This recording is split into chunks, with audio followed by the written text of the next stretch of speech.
Without the magazine being seated, this is what will happen. When I bring it up, I'll fire the pistol. When I attempt to fire, it won't fire. In this case, you go, oh crap, it doesn't matter. Watch. Tap to seat it. Over the top, rack it to the rear, fire, and the gun's back in service. And you go, well, that was like 2 malfunctions in one. Cool. Okay? I like it when I get double stuff for my money. I bring it in here on a 1911. I press, and I press. That's generally what you get as the hammer falls, the indicator that the gun is not functioning correctly. Tap to seat it, rack to load it, shoot if I have a target. If I have a Glock, I bring it up, okay? I fire it, I attempt to fire it, it won't. Tap, rack, shoot, and the gun's back in service.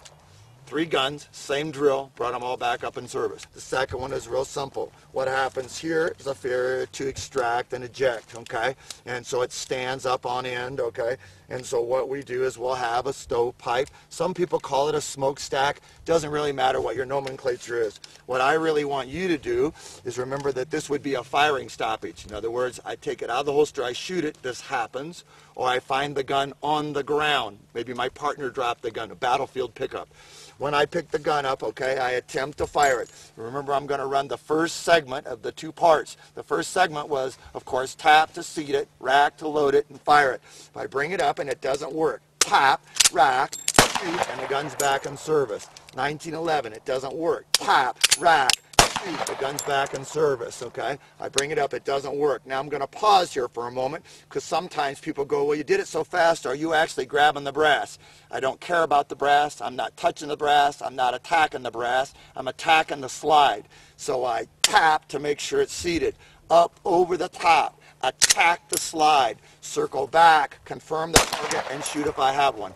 Of all the ones that people get, the ones that create the most anxiety for most people, at least in their head, is what would be called a double feed. This simply is just like I told you, a failure to extract. It's not clearing it. The extractor can be broken, okay, whatever is appropriate. It's not so much that the gun does or doesn't do what it's supposed to, okay, it's simply not running anymore. So if it doesn't run, what I do is sort of wang on it until it does. This is, however, where the second part comes in. Everything we did on the first part, remember the salt part of salt and pepper. Salt was tap, rack, attempt. If it fires, happy place. If it don't fire, which it won't in a minute, then I would run into the second component. Now I cross over into the pepper part of salt and pepper, the bacon part of eggs and bacon, the French fry part of hamburger and French fry. They just go right together. So the drill is real simple. Since I don't always know exactly what's going on, because I may do a lot of what I do in low failing light, I attempt to fire the gun and it doesn't work. Tap, rack. As soon as you rack it, you know it's not right. I press the button, pull the magazine out. And then people will go, well, should I lock the slide? Well, why? Just pull it and take it out. The hardest one to clear this way is the Beretta because it has no lip on the magazine. But it's not a big deal. I just hook my fingers in it and suck it out using gravity as my friend. So the drill is I took the magazine out and put it here. Then I simply unload the gun. So imagine I just told you unload. As soon as I gave you the unload command, I go reload, tap, rack, and it's back in service. So the drill is simple. I'm here. I attempt to fire. Tap, rack. It won't. Pull the magazine out. Stick it here so my hand is free and clear and able to work. Unload the gun, okay, and get it cleared. Once it's unloaded, then tap, rack to reload it and shoot, and the gun's back in service. I attempt to fire. It won't. Tap, rack. It won't. Mag out. Here. Unload the gun. Reload the gun, okay, and shoot. Then I have one other subtle nuance to ask you about. Where was the muzzle the whole time? Between you and the thread. What I'm going to do is run one component. When one component doesn't work, I just smoothly roll right over into the next one. And well, it did this and it did that. If you think about it, the last time you went to the range, especially public ranges, some boobs down there going bow, bow, then they all get around and they have a big conference of Rhodes scholars, okay?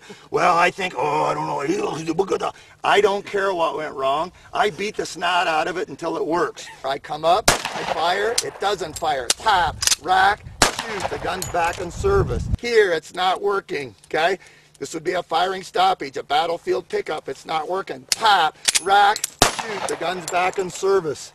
I attempt to fire, it won't. Tap, rack, it won't rack. Unload the gun, reload the gun, and shoot, and you're back in service. Don't over-engineer it, don't IBM it, don't MIT it, and don't all go for a Rhodes Scholar and malfunction clearances, okay? Just tap, rack, it will or it won't. If it don't, unload it, reload it, and it fixes